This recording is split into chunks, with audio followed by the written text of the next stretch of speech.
Erev Tov, everyone. Good evening. With prayers for peace, strength, and health. Dr. King's legacy opens this evening, and I'll share his words. There are so many dimensions to his achievements, his leadership, and his message. So many angles to unpack and explore. The words I want to read tonight as we open are words that reflect a more direct, perhaps radical activist approach. They're an excerpt from a sermon. A few of us had the privilege actually at Rabbi Bob's invitation and suggestion to learn together a year ago, last Martin Luther King Day, from a speech opposing the Vietnam War that was delivered at Riverside Church here in New York City in April 1967, a year before his assassination. Open your hearts as these words will introduce our conversation this evening. Our greatest defense is to take offensive action in behalf of justice. We must, with positive action, seek to remove those conditions of poverty, insecurity, and injustice. If we are to get on the right side of the world revolution, we as a nation must undergo a radical revolution of values, must rapidly begin the shift from a thing-oriented society to a person-oriented society. When machines and computers, profit motives, and property rights are considered more important than people, the giant triplets of racism, extreme materialism, and militarism are incapable of being conquered. True compassion is more than flinging a coin to a beggar. It comes to see that an edifice which produces beggars needs restructuring. Men do not easily assume the task of opposing their government's policy, but we must speak. We must speak with all the humility that is appropriate to our limited vision, but we must speak. Every man of humane convictions must decide on the protest that best suits his convictions, but we must all protest. This I believe to be the privilege and the burden of all of us who deem ourselves bound by allegiances and loyalties which are broader and deeper than nationalism. We are called to speak for the weak, for the voiceless, for the victims of our nation. No document can make these humans any less our brothers.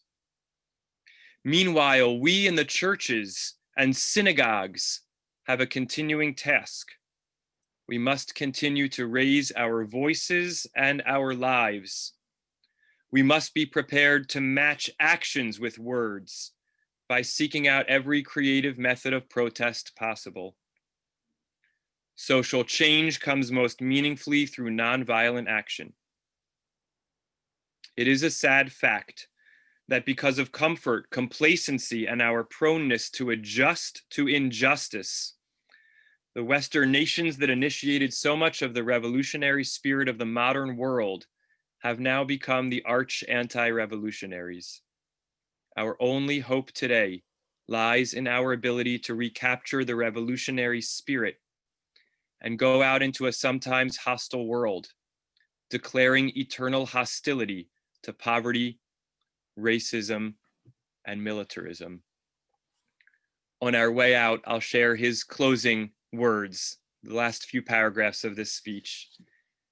I offer it as a kavanah, as an intention to our listening and learning tonight, that we may be moved by the leadership of Rabbi Bob Kaplan and Sheikh Moussa Drammeh individually, and by the model of their relationship and collaboration jointly to find the ways in which we enter into the hostile world of racism, poverty, and militarism, raise our voices, find our nonviolent protest to try to express our deeper held values beyond nationalism of humanity. We have a great, great privilege tonight as we thought about how we might best use a virtual session of togetherness on this Martin Luther King Day, an opportunity to hear from two members of our community, most broadly defined, our community of brotherhood, of humanity, of those fighting for justice and togetherness and intergroup relations in the Bronx, in America, and in the world. Our own Bayit member of our social action committee, and teacher and mentor in our community, Rabbi Bob Kaplan, who's the founding director of the Center for Community Leadership, a division of the Jewish Community Relations Council of New York. He is so deeply involved and such a treasured resource in our community in coalition building, interracial and interfaith relationships, combating hate crimes, and community building. In particular, in this last pandemic year, he's been an incredible resource to our community in countless ways. And his work in coalition building on criminal justice reform is one that our Social Action Committee hopes to pick up and deepen our work in as a committee and as a shul as we move forward. There are paragraphs of his bio, but I'll leave that for now because it's the model and words that we want to hear most of all. And we're so delighted to welcome and get to know Sheikh Moussa Drammeh, a religious leader and community activist who focuses on public health and safety, on improvement of the lot of youth in his community, on Muslim-Jewish relations. He has founded the Al-Iman Mosque in 2001 and co-founded with his wife Sharina the Islamic Leadership School for Muslim Children. He's involved in media, in getting out a message of hope and creating community, working on relationships between community and police, cultivating and creating leadership and interfaith and intergroup relations, and has a beautiful relationship as his mosque has played host to a shul in Parkchester. His decades and decades in Parkchester creates a deep bond to our community, as our synagogue, the Hebrew Institute of Riverdale, in so many ways grew out of a Parkchester Jewish community. So it's a great privilege for me to ask Rabbi Bob and Sheikh Moussa to enter into conversation together. Your relationship spans decades, and we have the privilege of listening and learning from you as you dialogue. Welcome. So thank you very much, Stephen, and certainly Rav Ezra for helping to put this together. And certainly thank you to my dear friend, Sheikh Moussa Drammeh. You know, over the years working at JCRC and being the director of the Center for Community Leadership, which we've sort of recoined as the Shared Society division of JCRC, intergroup relations, interfaith work. It's very 1990s. It doesn't really speak to really where we're at today about how we develop a shared society. And I can tell you, there is nobody well, maybe one other folks, and Sheikh and I are dear friends with him as well. It's our friend Mohammed Razvi, Mo Razvi in Brooklyn, that really quite gets the notion of a shared society the way the Sheikh Moussa Drammeh does. I don't remember, you know, one of the benefits of my job is I get to meet some really great people and I get to form some really special friendships. And the Sheikh Moussa is somebody that I've traveled with, I've hung out with, and we've broke bread together. We've done all kinds of stuff together. However, I don't remember where I met you. You know, I don't know if you remember where we met. I'm sure it's at one of the numerous events that we sort of go to and need to go to. And it's been strange over this past year not to be able to go to those events other than virtually. However, I do remember one thing, Moussa. I do remember during Ramadan one year going to your mosque in Parkchester and said, and you had just opened it up recently. The school was going on, the mosque is going on. It was sort of moving along, and you wanted to give me a tour. So you give me a tour of the place. I said, well, here's the prayer area, and here's the classrooms, and here's the office, and here's this, here's that, and here's the synagogue. And I'll tell you the truth, Moussa, I thought maybe you were fasting a little bit too much that day and you were just sort of like hallucinating. I said, no, here's the synagogue. And you open up the door of this room and there's this huge picture of the Lubavitcher Rebbe staring me in the face. So tell us, Moussa, what got you there?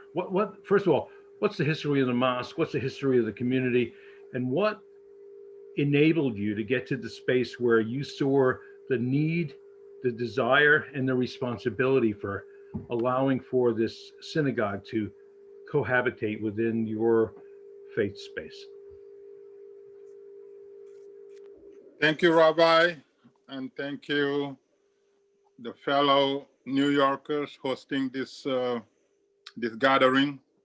You know, I'm very grateful to be participating in this forum, especially considering the significance of the day. Just this afternoon, you know, my family, you know, reminded me that Dr. King was only 39 years old. And so when you think about it, someone who has contributed tremendously to many fronts and did so under the age of 40, you know, makes us wanna, you know, go out there and double our efforts. Rabbi, I remember, I don't know exactly what day of the week or the month, but I know the time, and I know the first time we met. The first time we met was at your office on 6th Avenue before you guys moved to 34. You know, I spent almost a year looking for Jewish communities, and they sent me to the Holocaust Memorial Museum in Lower Manhattan. I went there for almost a year, just try to convince them of what I was attempting to do. Even though I was not very professional, I did not know how to approach it well. I didn't know how to make my case to a point where they could get it. But my commitment to whatever I was trying to do was unquestionable. So after, you know, almost a year of going there, calling without any success, then I was referred to you. I do not know who, but someone told me that you need to go see Rabbi Kaplan. I found out where you were, and I came to your office. And the first conversation we had, you know, after we, you know, I introduced myself, and then we had some chit chat. And then you asking me, you know, what was my goal? And I said, well, you know, just to summarize it, you know, there are a lot of problems in the world, and almost all of them have some connection to the Holy Land. And if that is the case, then we got to fix it. So I'm here to find a way where we can fix the problem of the Holy Land between the Palestinians and the Israelis. And your words were, you know, that is noble, but you got to be careful, because even within the Jewish community, we do not agree on the issues on the Holy Land. So my advice is that let's work on our relationship here in New York, and then perhaps maybe we can take it. Those were your words. And I came out of there disappointed. I said, Rabbi is crazy, because I'm here to solve the problem on the Holy Land. So he's telling me now we need to focus, you know, building relationship. But anyway, to make the long story short, you know, after a while, then I realized the wisdom and the knowledge behind, you know, those words, and I'm very grateful. So that was the first meeting that we had. But how did we get there? After 9/11, you know, before 9/11, I was an investment banker on Wall Street. My office was at 80 Wall Street. I had about close to 3,000 square feet of investment banking space, and, you know, working on, you know, the American dream. You know, then, you know, we had a change of heart. You know, you know, my wife and I, you know, decided that we're going to do something else. We were expecting a child, and we did not want that child to be raised in a public school system, knowing, you know, the things that we were experiencing in the Bronx. So, and that particular time, there was no Islamic school. We even reach out to some, Muslim countries to see if we can raise a child. That's how committed we were not raising a child in the public school system. Anyway, to make the long story short, we drove to New Jersey. We went to Long Island.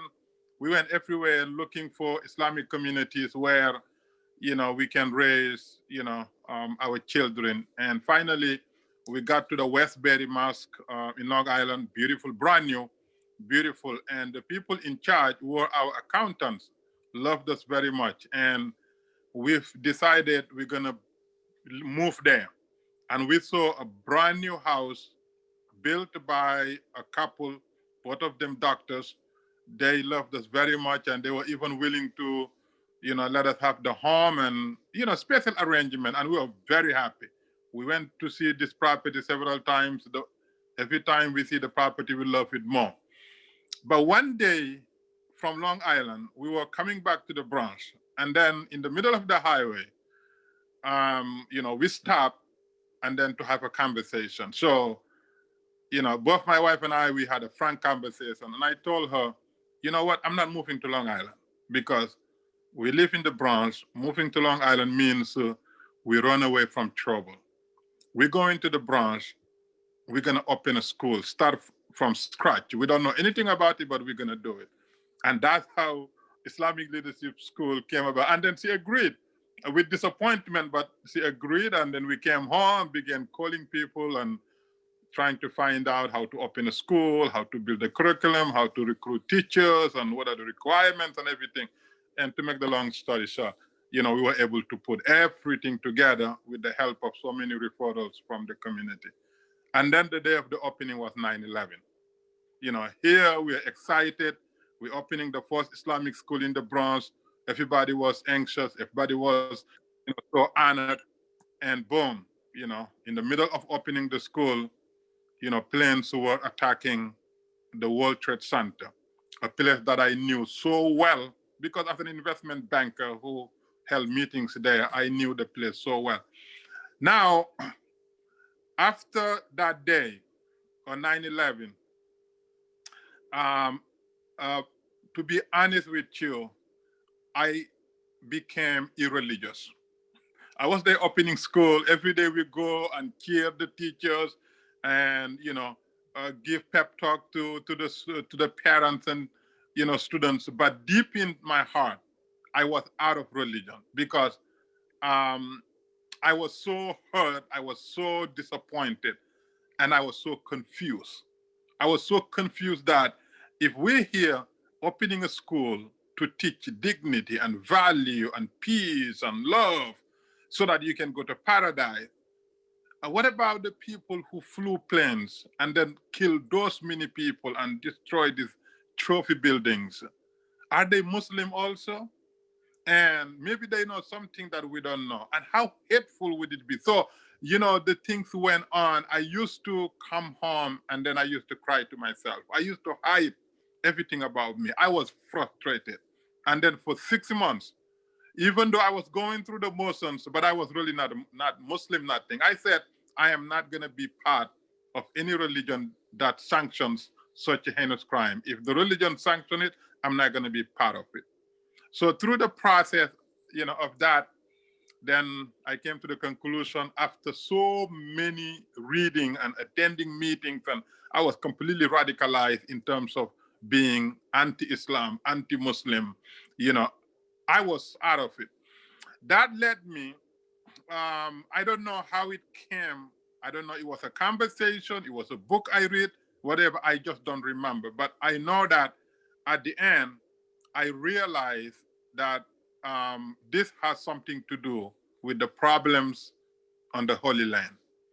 And that was so certain to me. And I said, if this is the case, and I'm so angry, so hurt about 9/11, then we got to fix the problem of the Holy Land. That's what led me to the Holocaust Memorial Museum. And the proposal that I had for them was, we're adults, we can hide our feelings, but children do not hide their feelings. They're frank.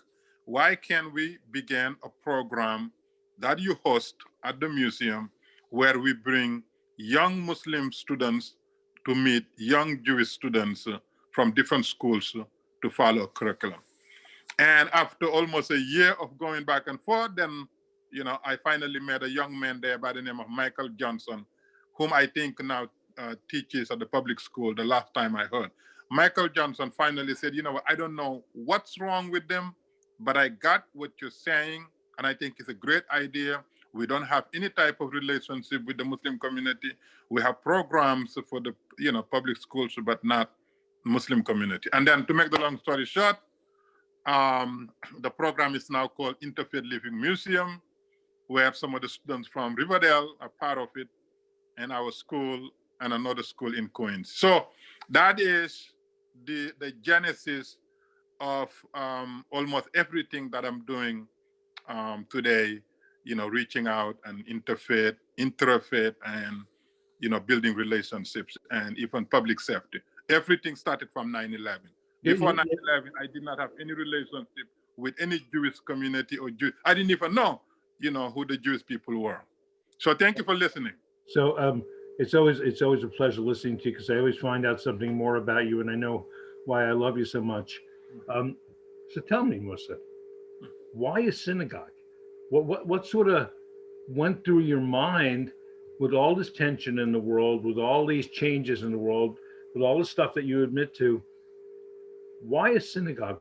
What sort of happened there that you allowed or created a space where a synagogue could be opened and thrive in this community that had gone through so many changes? Rabbi, in the first 10 years after 9/11, I felt like, I was missing something. I felt like I was led into the mission.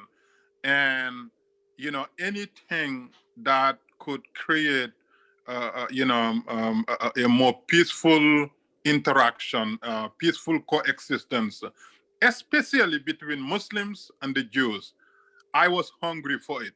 So the synagogue, the idea of having the synagogue in the mosque came because there was the president of the local political club in Parkchester area on the assembly district of then, Peter Rivera, Patricia Tamasulo, was working with the Jewish folks from the old synagogue and also the synagogue at the Young Israel.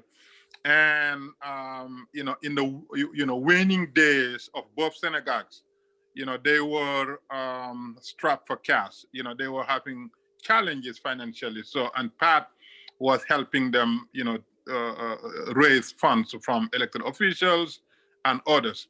So one day, Pat came to me and said, "Moussa, you're my friend. I know you, but I also am working with my Jewish folks. And they lost their synagogue and they were renting a storefront on White Plains Road, but that also, have become unbearable. So since you have this big place, can they use your place?" And I couldn't even wait till Pat finished. I was so excited with the opportunity to host a synagogue and a mosque. I never thought of it before, but the opportunity was so powerful. I jumped right away. I said, let them start today. This is something that needs to happen. And I mean, after that, I've read enough to know that there's no difference, nothing. So anyway, that's where, the synagogue and the mosque coexistence started. So we started in the office and, up front there, the office that used to come. But, because when they're praying, they don't talk. And, a lot of people come to that door. And when they come, they usually greet, "Salaam alaikum" or whatever, and no reply. And it became so challenging to them and to the guests that come.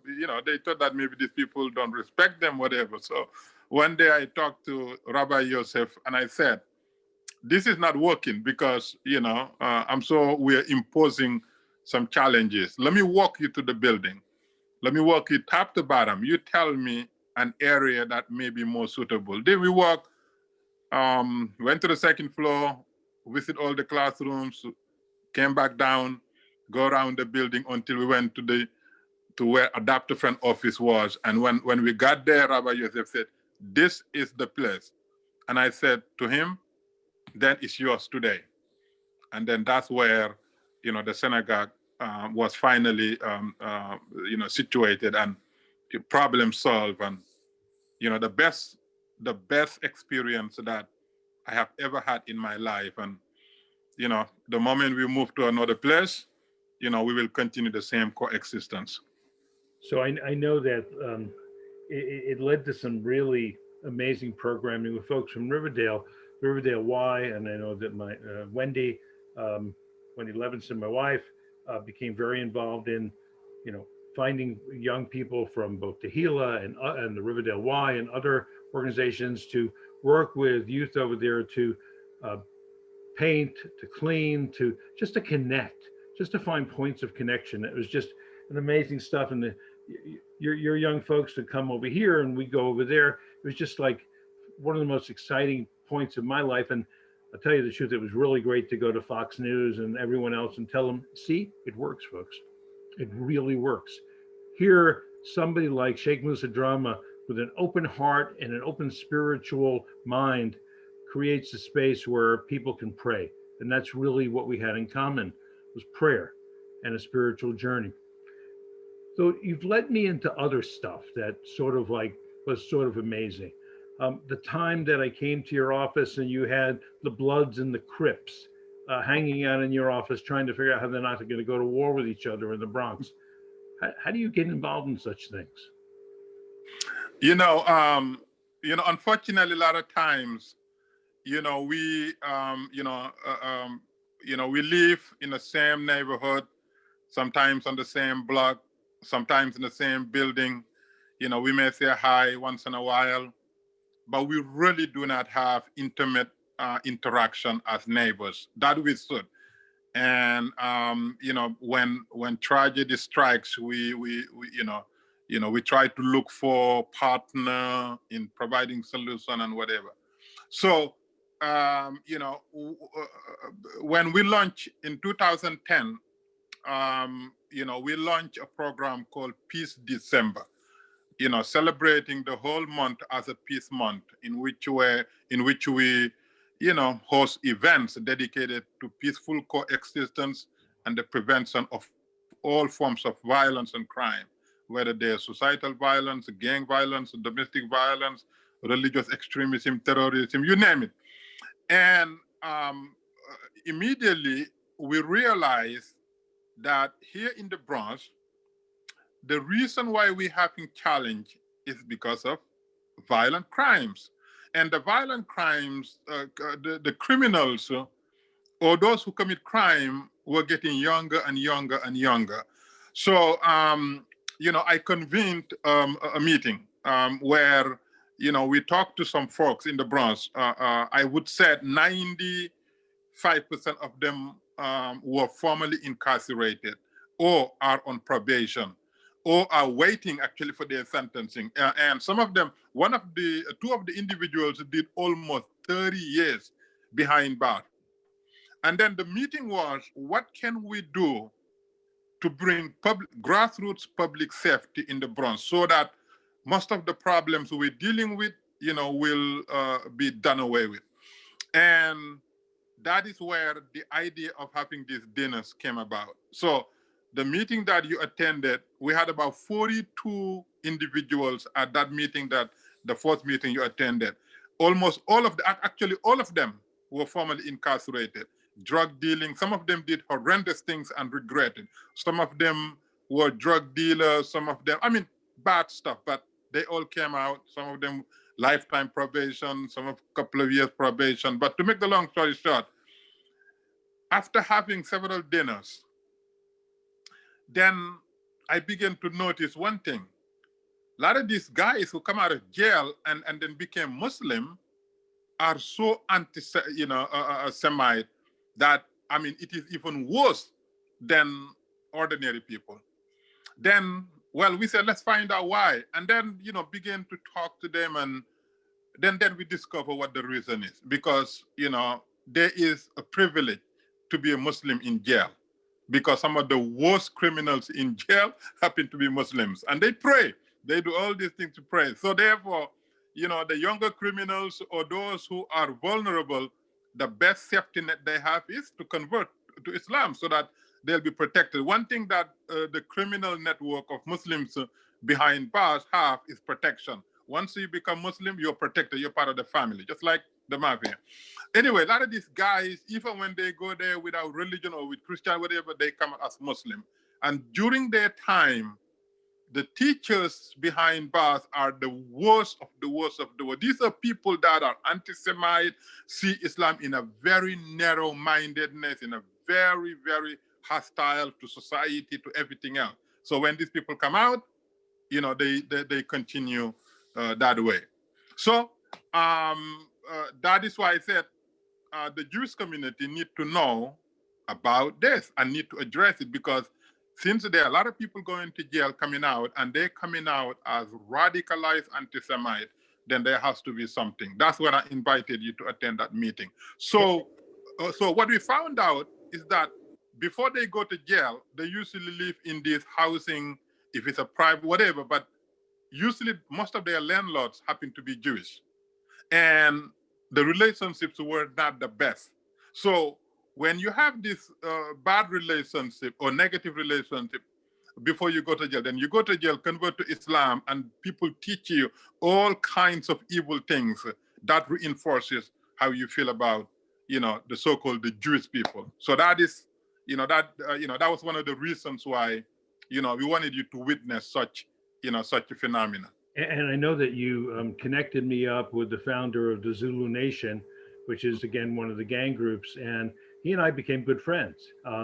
He taught me an awful lot. And as he said, about his years in incarceration and his years of really feeling deep-seated hate.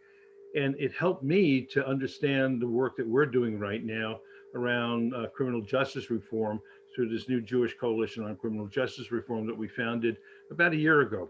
And it's for me, I don't think I could have gotten a better education than the folks that you introduced me to, and I had the opportunity to learn from. So that it's just amazing what you're doing. And if I understand that Peace December is now looking to have a Bronx commission, and you have all these folks willing to become involved in Peace December in the Bronx. Can you talk a little bit more about that? Now I lost you for 1 second. Can you ask the question again? Just talk a little bit more about Peace December in the Bronx. Okay, great. Yeah. I think you froze. Yeah,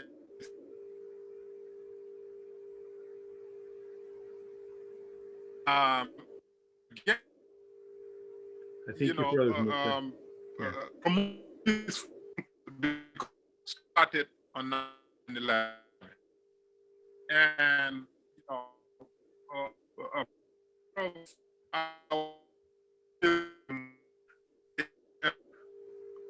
Moussa, we're having trouble hearing you. Moussa, we can't hear you that well. And that, okay. Moussa, we're not hearing you. You're frozen. So is it better or? No, we can't hear you. Is it better? There you go. There, that's good. Yeah. Yeah, I took the wire off. Let me know if you can hear. We can hear you fine. Okay.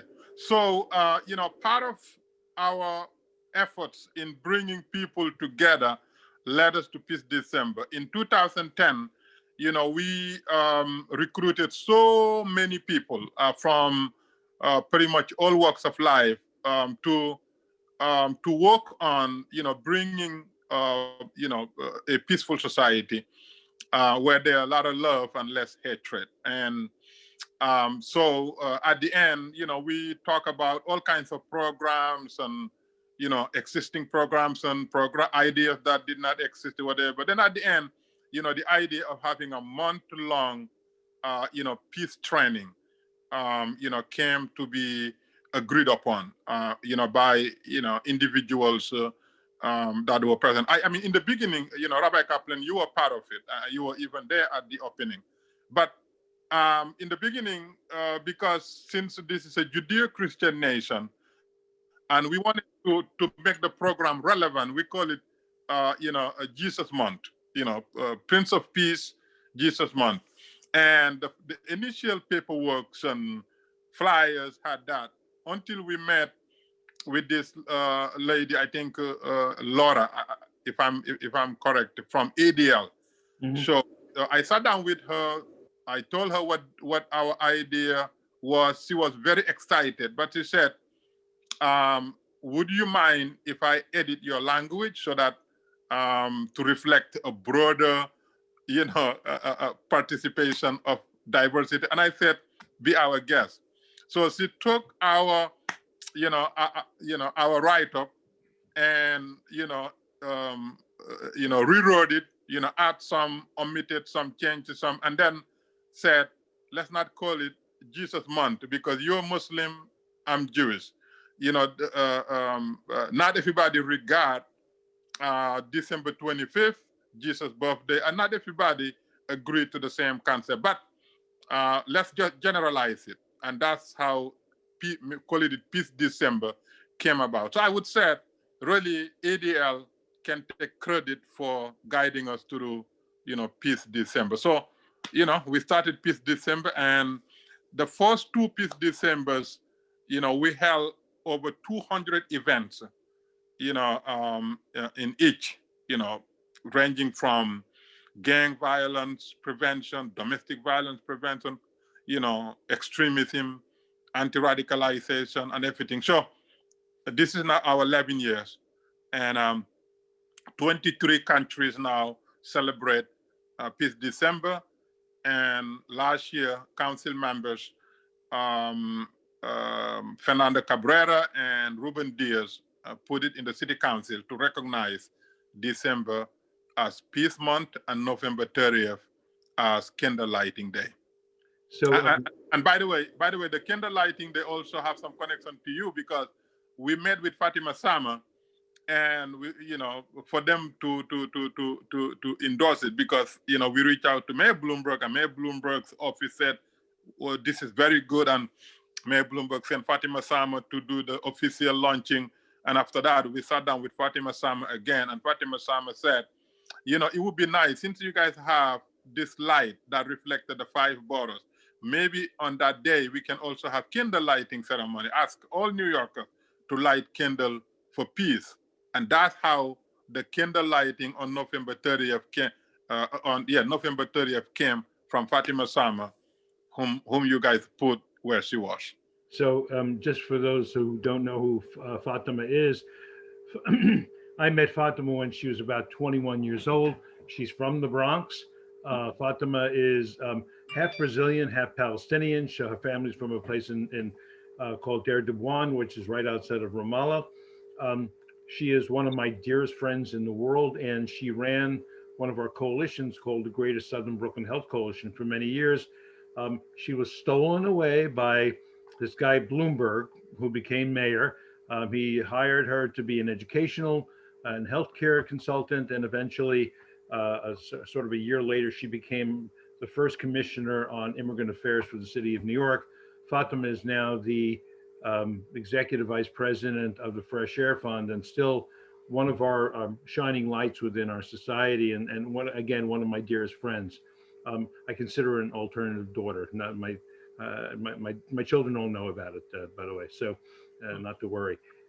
Moussa, let's take it. I know that we're closing up on time, and as I said to Rav Stephen and Rav Ezra earlier, we could probably talk for hours. However, let's take it full circle. Let's go back to you solving the problems of the Holy Land. So while I did advise you, and I remember that now, and thank you for refreshing my memory. Many people who know me, I'm always the one pulling back on the reins, and I have a mantra that I use. It's called incremental, achievable, and sustainable. I like to build things that have sustainability to it. And boy, did you do a good job.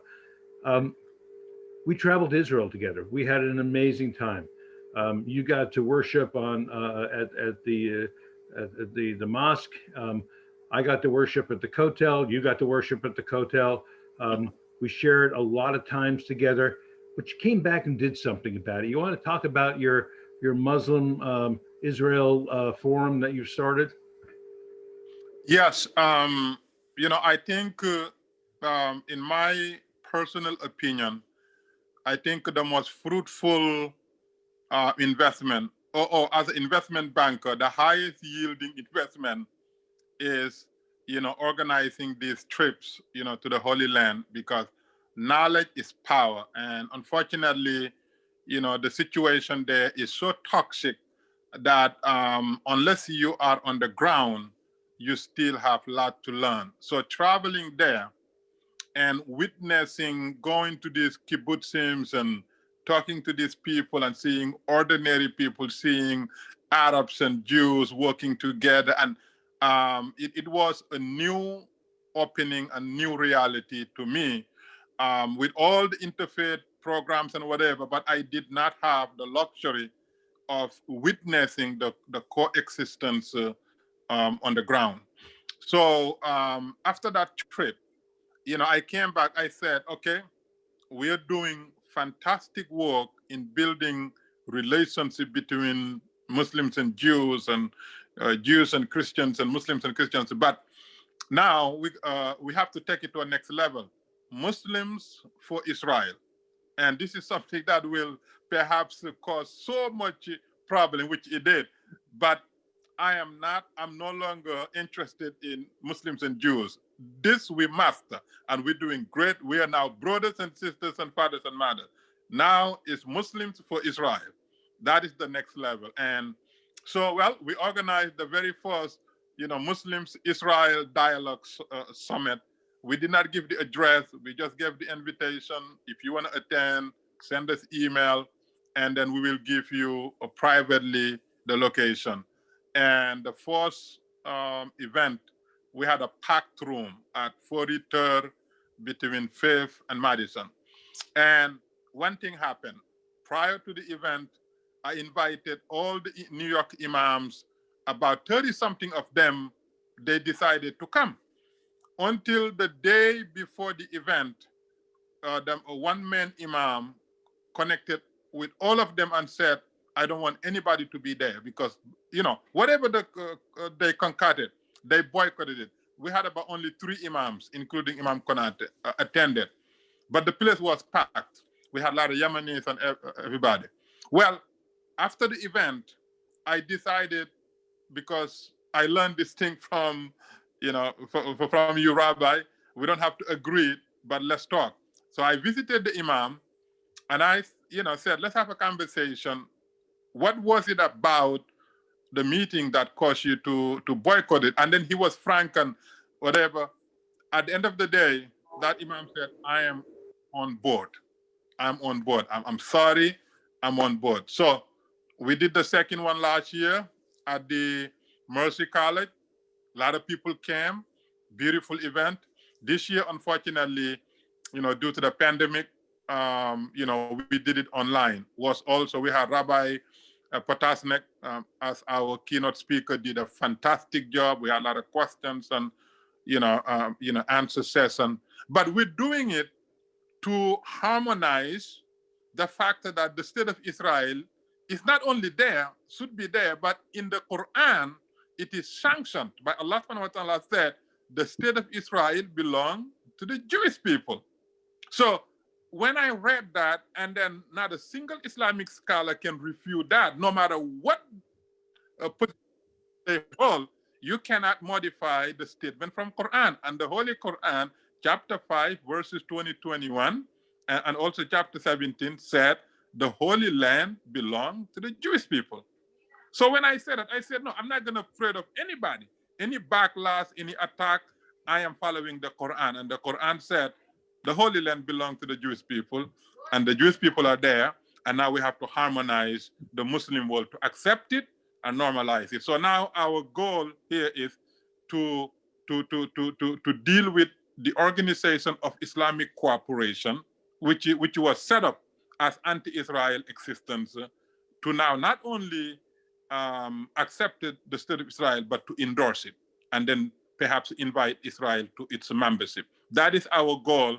And it may seem like, far-fetched, but we're making a great stride toward it, because now there are a lot of imams that were never ever on the side of normalizing with Israel. Now their attitude have changed. So we're going to continue to push for Muslims for Israel. So thank you, Moussa. I'm sorry I missed this year. Unfortunately, I was not feeling well that particular evening. I was at the first two meetings, and I will never forget what you told me once, that you said when you put together the synagogue, a lot of folks in the mosque were not too thrilled with it, and a lot of people left. And you said, well, I don't care, but they all came back. Yes. It's having the faith in your faith to know that this works, to having the faith in yourself that God has put you in a particular place to be able to create new opportunities. And as you said, I'm not afraid. And that means that we are on the side of faith. We're on the side of our exploration of faith. And I know that you've told me this story a number of times about your questioning of your faith after 9/11. And I think that tempering during that period of time, that soul searching you did that period of time, strengthened you to the work that you do today. Well, we're sort of, again, running out of time, and I don't want to keep you from talking to a whole bunch of other folks here in the congregation. I get to talk to you all the time. Oh, by the way, when you see Suleiman, Imam Konate, yes. Please give him my love. I haven't seen him in a little bit of time, and I miss him dearly. He's such a special guy. I'm going to turn this back over to Ezra and Stephen, and we'll just sit back and hear some other folks from the congregation from, and I'm hoping, by the way, I don't mean to put you two on, and certainly Rabbi Bracha is here as well, and I'm sure that there are other people from the board. Hopefully our Bayit can become involved in Peace December, and the incredible work that the Sheikh has created in opportunities that he has created. These kinds of relationships, they take a long time to cook, and I enjoy having both Moussa as my instructor in the recipe of cooking this, and as I always say, he makes one mean cup of tea. And I'm looking forward to Moussa in the near future, when we are all vaccinated and things are good again, you making me a cup of tea, because I enjoy it so much. And of course, inviting you back to my home and hanging out with you, and just, I know that Sharina and Wendy are really good buddies, and they've done amazing stuff together, and I'm just looking forward to it big time, and I miss you. I wish I could give you a hug right now. Sorry I can't, but you know my love is with you. So Rav Stephen, Rav Ezra, Rabbi Bracha, let me turn this back over to you. Thank you, Rabbi Bob. Thank you, Sheikh Moussa. What a privilege to listen in and learn from your conversation and your relationship. We really wanted to leave time for some open Q&A. So I'm going to take the license to ask the first two questions and invite all those who are on to use the chat box to post questions that you'd like to ask to Sheikh Moussa or to Rabbi Bob or both. Sheikh Moussa, I've loved learning about your work and your personal story. And I know that you are an immigrant to this country. You came in your mid-20s from Gambia. And I wanted to ask you if you would reflect for us for a few minutes, for a little time. What was your vision of America that brought you here? And in these last 35 years, has it lived up to that vision? And in particular, I want to ask you to reflect on that in regards to the issue of racism in this country. Yeah, thank you so very much. There are a lot of people, a lot of immigrants that narrated that, their infatuation about America did not meet the reality, but I am the opposite. When I was coming here, I was super excited. And when I actually got here, the second day that I came to New York, my host was a street vendor selling, watches and pocket box, box on the street. So he took me to Wall Street, to Whitehall and some other areas. I remember as a 23 going 24 years old, did not speak a word of English, did not have any family, nothing. But I remember saying to myself, this is where I belong, on Wall Street. And I, until today, I remember my attachment to Wall Street. I didn't know what they were doing, nothing, but I said, this is where I belong. And so from that time until today, until this very day, every occasion that I have in the evening, I would go to Wall Street, walk around, go to the water, ride by Fulton Fish Market, Old Fulton Fish Market, and just to meditate until today. I mean, I was there a couple of days ago. That is a habit. So my goal was to come here and make as much money as quickly and then go back. That was my goal. But, in our religious books, we said, you plan, God plan. And then you watch whose plan will be realized. So through the, going through the, the normal immigrant, stories, having different jobs and moving to different places, I was introduced to the problem that the Africans who are having,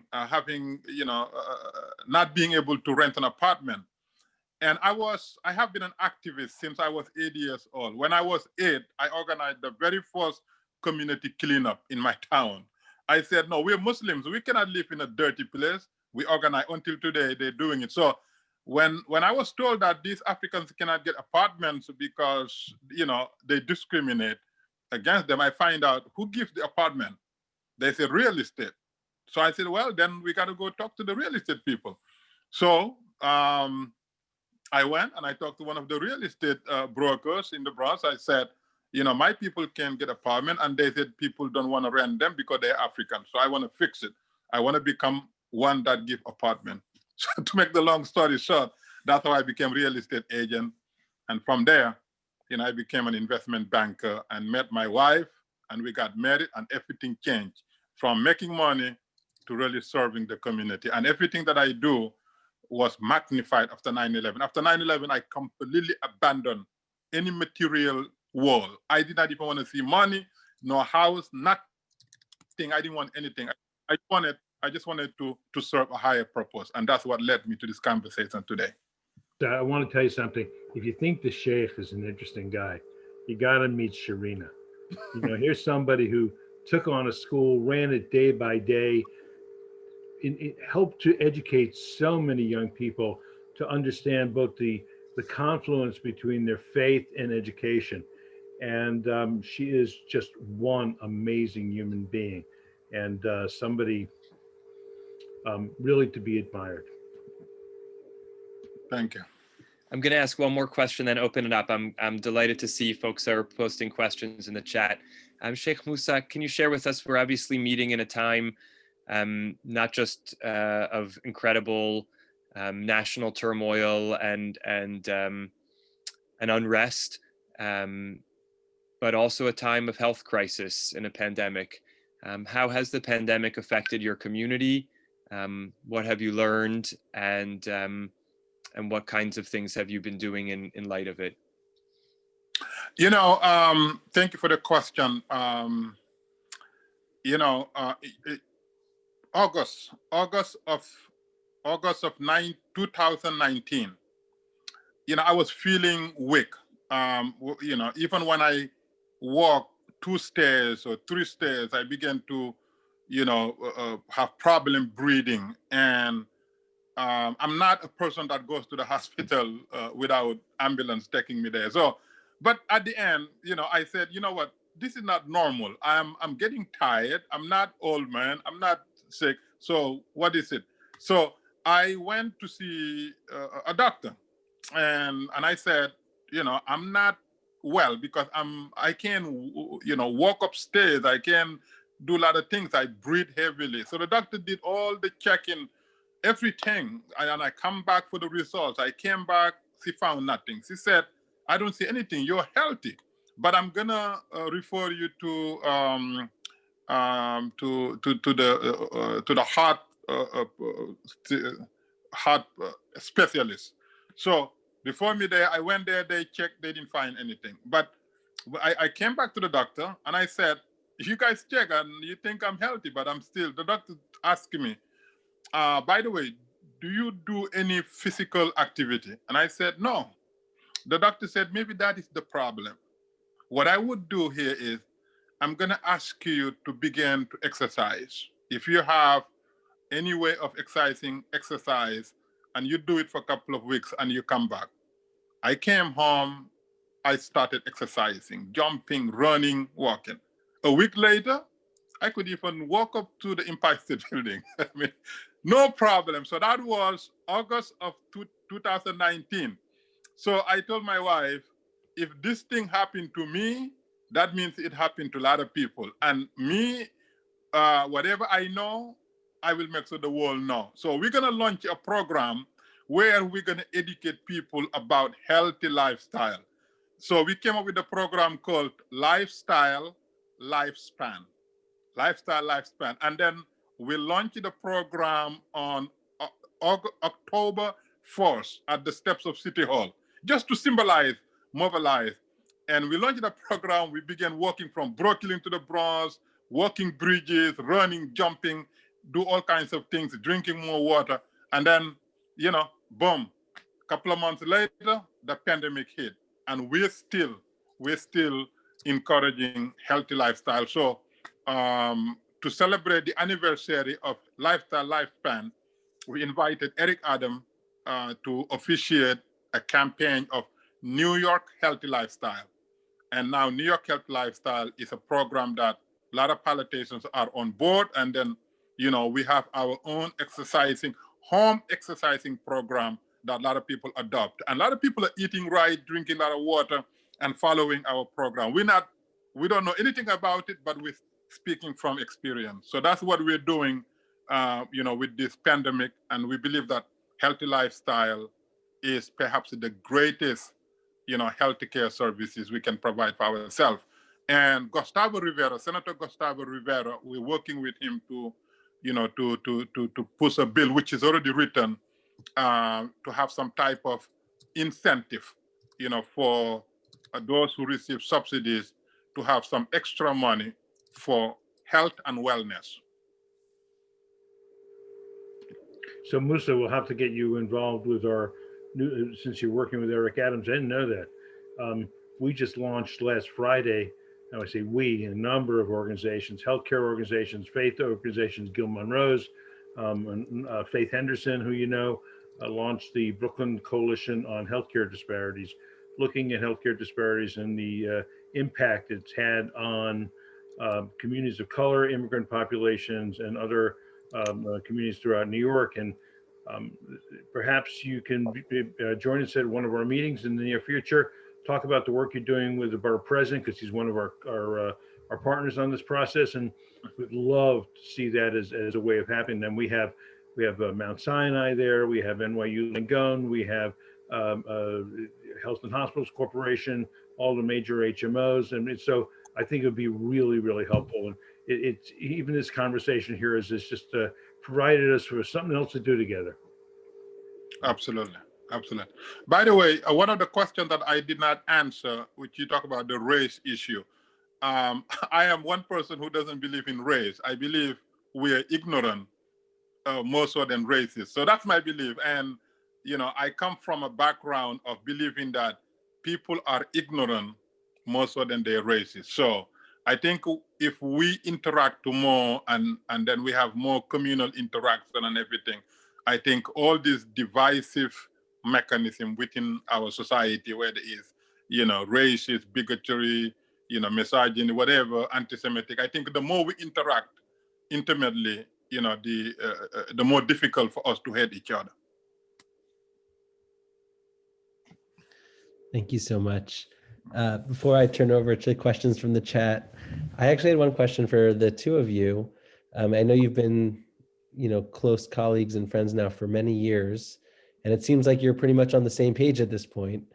But I guess I'm curious to hear if there have been moments of disagreement or large disagreement between the two of you over the years, and what did those challenges look like, and how did you overcome them? You both have articulated that you believe in being frank and honest, and I'd be curious to have a window into maybe one of those moments if possible. Well, on my part, I think the only time that I was completely disagreed and upset with Rabbi Kaplan was the first time I met him. I went there with a mission to change the Holy Land, and he said, forget about that. Let's concentrate our efforts locally. I said, he's crazy. So that was the only time, but later on, I learned my lesson. So, but from there on, I cannot remember a time, where we have any type of disagreement or anything. So I can't remember us ever having that kind of, listen, I get myself in trouble all the time for my incrementalism. People don't always like it. However, it has stayed me well in the work that we do, because the coalitions that we have founded or the fellowships we have founded over the years are really dedicated towards sustainable change within the context of our society. However, me and Moussa, we're traveling next to each other, and I'm always in such awe of and I don't say this to schmooze him. I don't have to schmooze Moussa anymore. Maybe in the beginning I had to buddy up to you, but I'm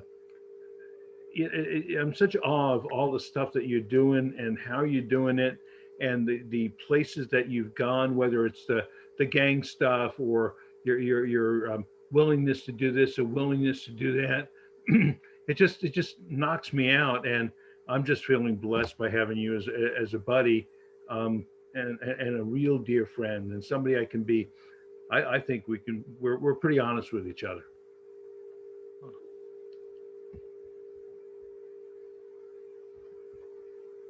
Thanks so much. So maybe one day later you'll disagree and you'll let us know how it goes. We'll have to work on it, Moussa. What can I say? I wanted to bring up two questions. People are curious, Sheikh Moussa, about your students. Like, where are they coming from? The students in the school, where are they coming from? What's their background? And then, as a corollary to that, is what was that first meeting like between the Muslim students and the Jewish students when you brought them together? How did that go? How did it match your expectations? Yes, our students, come from all backgrounds. Majority of them have Arabic background, from Yemen, from Jordan, plus Palestine, Jordan, and we have a lot of them who are Bangladeshi background, and we have some Africans. Actually, we have least Africans in the school, and then we have a lot of African Americans. So, the Middle East and the South, Bangladesh, Pakistan, and African Americans, they constitute, I would say, 90% of the students' background, and then the 10%, the Africans from West Africa. Now, the first, you see, what happened with the museum, Dr. Paul Pradansky, they were very concerned because, you don't know what to expect. You're bringing these Muslim kids, to meet with the Jewish kids, their tension, there's differences, and, this is something new, and what about this? So they were, you can, even if nobody said anything, but you can see that in the air, everybody was scared. But the most amazing thing is that the children were so natural, And immediately, the ones that gravitate to each other, they began conversation. The very first day, no problem. So if you like somebody, you become friend to them. If this is not your type of person, no problem. But at least they had no tension, nothing. Actually, the only time for over 10 years, the only time we had glitch in the program was, unfortunately, one of the volunteer teacher who are, out of our, supervision, because we never told the students what to say. One of the benefit of the program is that we're not telling the students to be anything other than who they are. Say it the way you mean it. Until one volunteer teacher who came and wrote the most ridiculous thing, give it to the child, and the child was reading, can't even pronounce the words.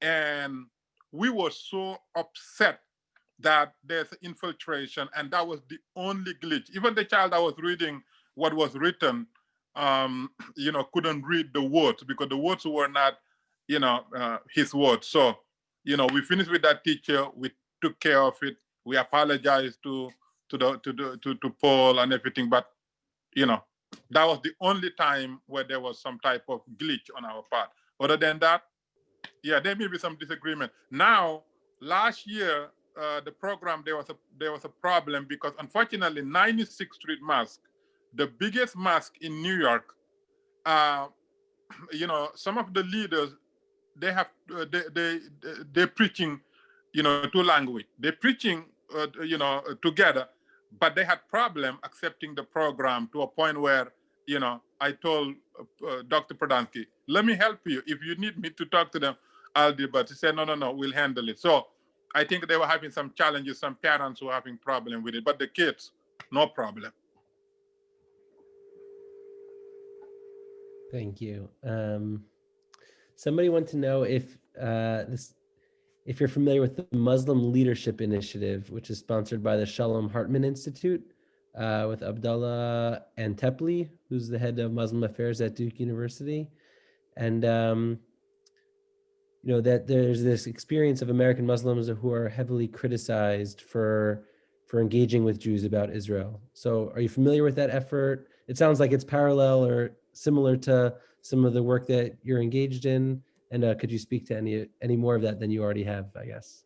Expand on that as possible. Yeah, no, I'm not familiar with that particular program. I'm not, but I'm also not surprised that some people find it to be, offensive, to deal with people. But in a lot of ways, in my community, I would call it what it is. It's a hypocrisy, and it's just, it's just taking what you want and hiding what you don't want. But everything that we're doing, we justify it from the Holy Quran. We don't even use the prophet saying. We use Quran to justify our position, no matter how controversial people may feel it is. So I'm not familiar with the program, the leadership, but I'm not also surprised with people thinking that we're doing something wrong. So actually, I'm familiar with the program. I think it does amazing work. It has brought together Muslim leaders throughout the United States. Not too familiar with a whole lot of folks from here in New York that have been engaged in it. New York is sort of a sui generis place in any event. However, a lot of the work that, and I'm sure you've heard this from the Sheikh as well, and you'll hear this from a lot of different folks that we interface with, we are interested in creating a better society for everyone. So we use our faith as our guiding post. We learn from each other about our faith, sort of secondary. We're more interested in the action first. How do we create a better educational opportunity for young folks? How do we create better health care for other folks? How do we partner on creating a better and more equitable society?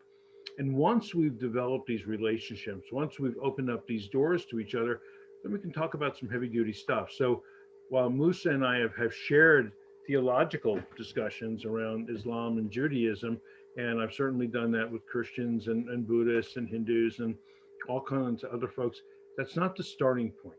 The starting point is, how do we actualize our faith on the ground? how do we create opportunities for people who will see a faith leader in bringing stuff to them that isn't always couched in the words of the faith, but is inspired by the faith. And the two, what Shalom Hartman is doing is very complementary to that. Once the relationships are in place, then people want to go that much a step further. We don't see that as our mandate or our job. We just don't have the capacity to do it. And we're just so pleased that some folks have taken that mantle on and have created the opportunity for many people to learn on a deeper level. I know Imam Antepeli very, very well. He and I have talked. We've done sessions together. It's very, very powerful stuff. And that's always for us the second step of creating the relationships and allowing for things to happen. Thanks so much. We're just about out of time, and I wanted to ask the Sheikh for his final words. And Rabbi Bob, you sort of articulated almost a vision statement here at the end, although I'm happy for you to throw in some final words as well. But before we do, Sheikh Moussa, there was a question about clarifying the verses in the Quran. I think for many of us, that was the first time we've heard that citation that the Quran says anything about Jewish sovereignty in the Holy Land. And we would love to see that inside, as we say in our camp. We'd love to be able to look at those verses and learn more about that. So could you redirect us? Yes, it's Holy Quran, chapter 5, verses 20 and 21. Chapter 5, verses 20 and 21. And your presentation of it, that's an accepted interpretation of those verses, or it's sort of like you're unique in that regard? No, actually, it is the actual. It's not the explanation. It's the word from God, as we believe it. So, chapter 5, verses 20, 21. There is no different interpretation. If the difference is whether one accepts it or one said, "Oh, this was before." For example, some people say, "Oh, this was before this and this and this and this." But what they love never changed, because they said God's word never changed. But once what they don't like, they say, "Oh, that was before," and then come up with all that. But the words of the word, chapter 5, verses 20, 21, clearly stated. Thank you. And any final comments, final reflections before we close out? Yes. Well, first of all, I'm very grateful for this opportunity, and thank you so very much for the host and for facilitating this. Again, during the day that a lot of people provide services to their fellow mankind and womankind and neighbors. And today, Rabbi Kaplan was participating with a panel at a discussion earlier, and one of the speakers said, what we have in common is services. That's, not being human being, nothing, but what we have in common are services. So as long as we understand that, regardless of where we're coming from, what our backgrounds are, whatever it is, the needs are identical. So, we don't have to, we can debate about everything else, but we cannot, debate that our needs are identical and they're identical. So that is my, my final word for this forum. Let's recognize that regardless of where we're coming from, what unites us is the service, the need that we have, good homes and good roads and good hospitals and good schools and, quality of life. These are universal and these are common to all of us. And therefore, let's make it happen. So thank you for having me, and I'm grateful to be here. And just in the final statement myself, I know that this is a commemoration of the life of Dr. Martin Luther King. And Dr. King has been a very deep teacher. I never met him. I had the opportunity once to preach from his pulpit in the Ebenezer Baptist Church in Atlanta. It's a highlight moment in my life, deep shoes to fill. However, one thing that Dr. King taught me was, how do you make your faith actualize? What does it look like on the ground? It's crossing the Petrus Bridge. It's crossing all those bridges. It's being willing to stand up and say what's necessary to create a more equitable society. It's not how you pray, it's what you do with it. It's not how you read scripture, it's what you do with it. Do you keep it inside or do you bring it to the outside? Well, that was also the message of our common father, Abraham and Sarah. They understood that it wasn't just something that they kept inside, that they brought it to the world. They brought it to folks, and they brought that message to folks. And how do you actualize that message in the world? Ultimately, that's the game of being someone where faith is part of who and what you are.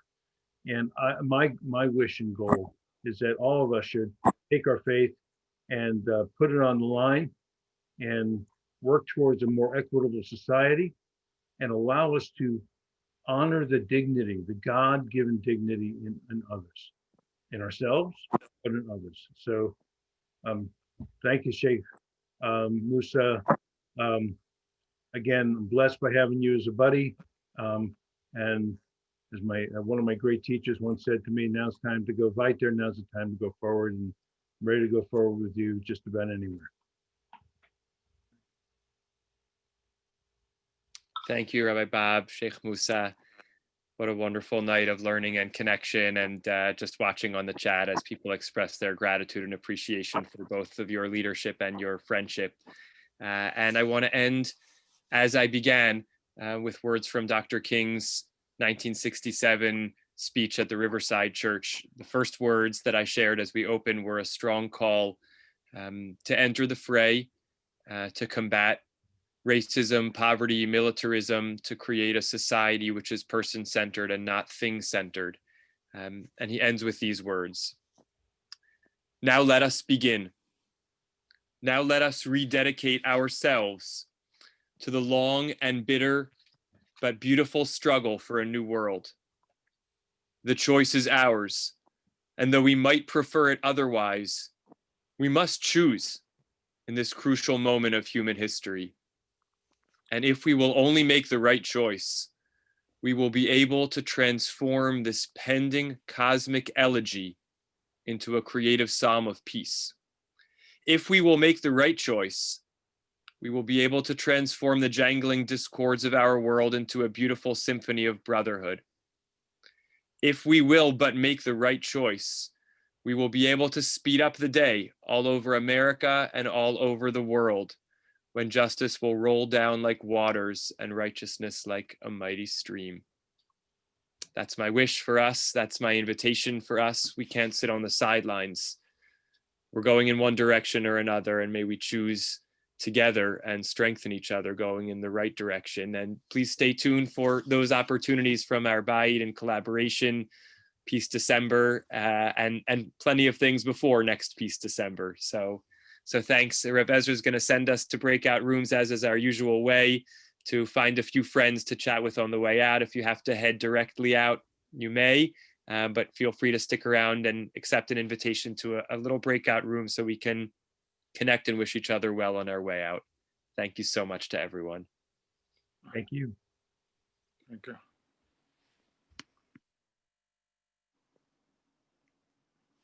Thank you.